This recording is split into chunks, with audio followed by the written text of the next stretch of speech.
अस्सलाम वालेकुम। New ideas में आप सबको खुश आमदीद कहता हूँ। आज की ब्रेकिंग न्यूज़ शेयर करने से पहले आप लोगों से रिक्वेस्ट है कि चैनल को सब्सक्राइब कर लें और बेल में ऑल के ऑप्शन को सिलेक्ट कर लें ताकि मज़ीद वीडियोस आप तक पहुँचती रहें। अफ्रीकी मुल्क माली में बगावत का अलम बुलंद, फ़ौज ने सिविल क़यादत को रियासत में ले लिया। अफ्रीका के मुल्क माली में फ़ौज ने मौजूदा हुकूमत के ख़िलाफ़ बगावत करते हुए सदर, वज़ीर-ए-आज़म समेत आला सिविल क़यादत के मुतअद्दिद रहनुमाओं को गिरफ़्तार कर लिया है। इस अमल के बाद माली के सदर ने इस्तीफ़ा देकर पार्लियामेंट तहलील कर ली। माली के सदर ने कहा कि किसी भी किस्म के खून खराबे और कशीदगी से बचने के लिए इस्तीफ़ा दिया है। दूसरी जानिब माली की सियासी सूरत हाल पर गौर व फिक्र के लिए सलामती कौंसल का हंगामी इजलास तलब कर लिया गया है।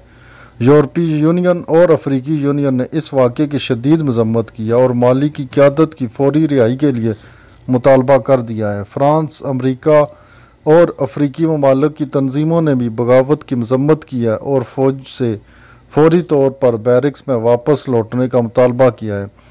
इस वक्त माली की फ़ौज की बहुत बड़ी तादाद दारुल हुकूमत बामाको में मौजूद है और वज़ीर-ए-आज़म हाउस के करीब फायरिंग की आवाज़ें सुनी जा रही हैं।